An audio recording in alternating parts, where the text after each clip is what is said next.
Hello guys, for today's video, magluto din yung chicken tinola dira guys. So, nag-video-video ko guys kay basta pagkaon na mo, mag-video-video ko kay para pang content.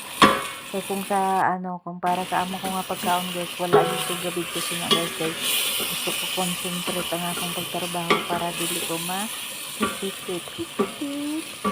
So, amo na siya guys. Nagagisa na ako dara. Humot-humot na siya dara guys.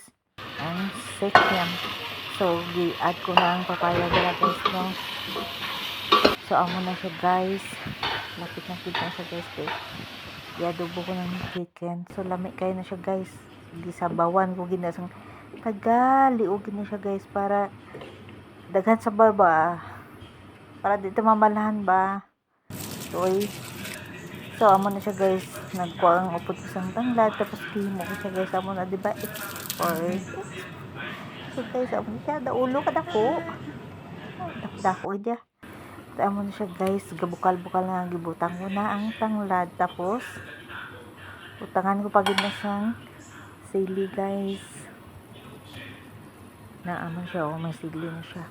So, amo na siya guys. Pasensya na kamo sa voice over ko. At hindi talaga marunong So, amo na siya guys, ang malunggay guys, fresh from the garden, yapon na siya guys, ano mo isang upod ko, masipag talaga.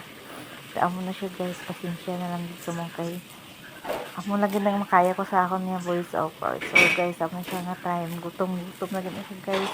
So, daldalian mo na siya, pagpili ang malunggay kay, so for gutom na, di wow, artsy. So, amo siya guys, diba? Daw ginalagas ko ba para ko kadasi kung kubra guys kasi sa nga bagay na guys.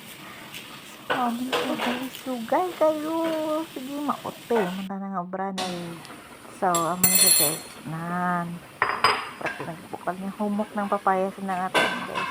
So, ilunod ko na ganyan siya guys. So, amin na siya, kay gutom na kayo, bilisan. So, amin na siya guys. Lamig. Gutom ko liwat.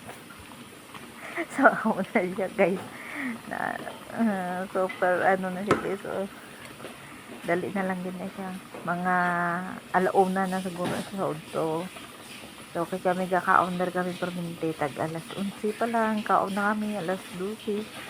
So, kung alauna na busy nagkaya na kalit na tapos ang luto pa siyempre dugay pa ang proseso luto-luto sinigay dugay ang papaya. So, amo na siya guys. Luto na siya. Naghukad ng upod ko na guys. Juhan ko pa. So, amo na siya. Maniod to na gid. Let's eat. Lami ba kayo ni siya guys. Sapaw.